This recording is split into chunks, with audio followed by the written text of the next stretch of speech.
I got fired with nothing to my name. If you're new here, my name is Liam. I'm a natural bodybuilder and men's physique competitor. I've been lifting for the past 5 years, and I'm documenting my fitness journey on this YouTube channel. For you to understand what I'm about to say, I'm going to have to give you a quick backstory.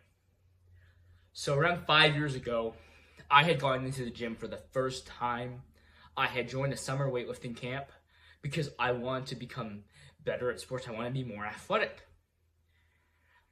I always had low confidence growing up, and I thought that by lifting weights, by getting into better shape, it would help build my confidence. And it did for a while. But looking back, I really was desperate to fit in, to be liked, by the popular kids.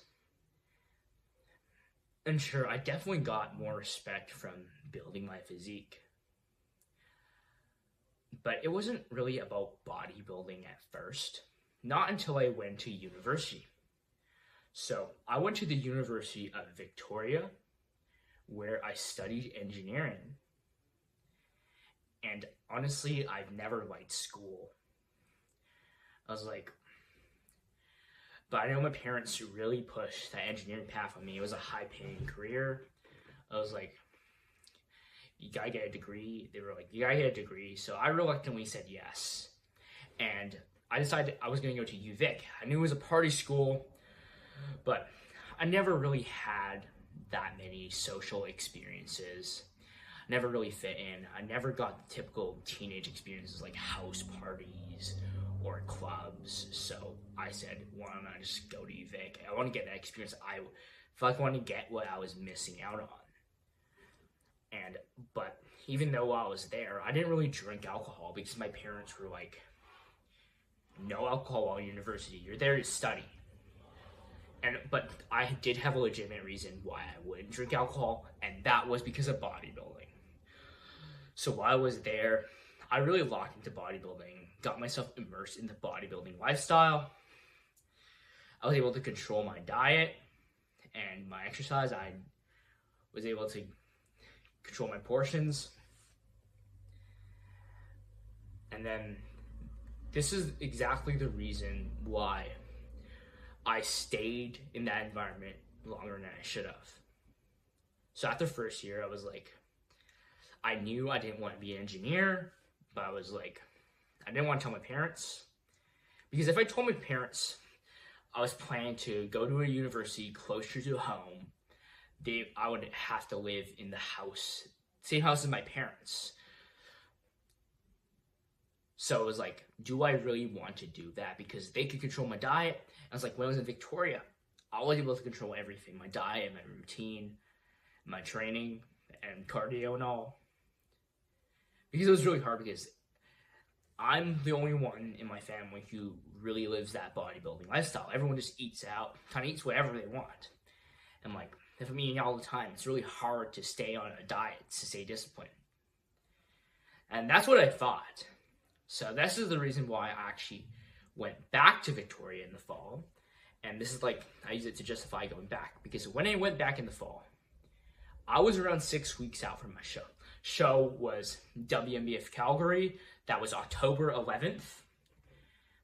Came back early September. So I basically spent the last 6 weeks of my prep living in Victoria under the guise of a student.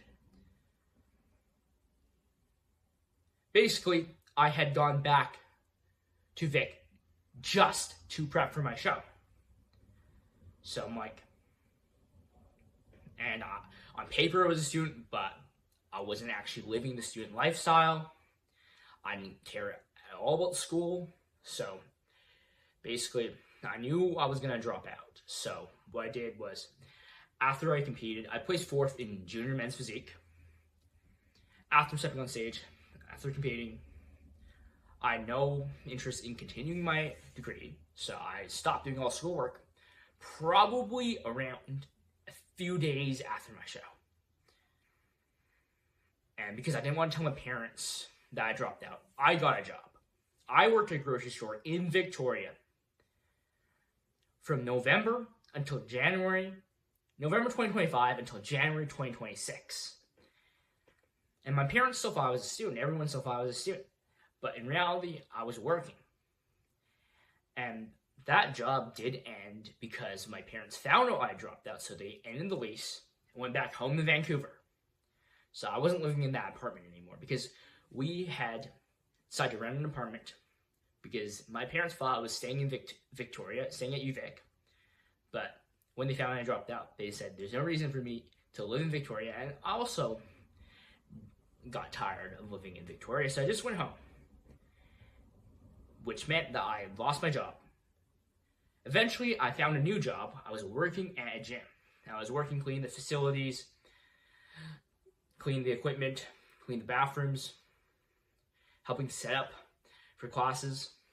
I was doing that 2 or 3 days a week. I was working there 2 to 3 times a week, so I wasn't making that much money.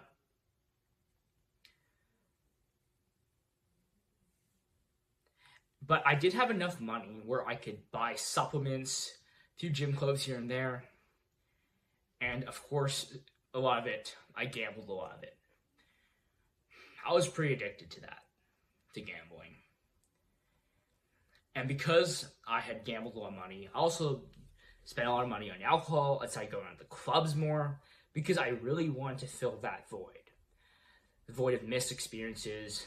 I never really allowed myself to drink in uni, so that period after I came home, that's when I was drinking a lot, partying, going to clubs, because I wanted to make up for that. So, and that cycle repeated itself for several months. And because I gambled a lot of my money, and I was still spending more money than I was making, eventually it reached a point where my bank balance was near zero before the next paycheck would come in. And that repeated until one day in mid-June where I got fired. And I had practically gotten fired with $0 to my name. I was fired with nothing to my name. I was like, it hit me hard because, but thankfully that ended the cycle, and it was like, I can't keep doing this any longer. How am I gonna be able to pay for things anymore? So it was like, it forced me to reevaluate things. Like, what am I doing this for? What am I creating in my life? Because I was just running in a loop.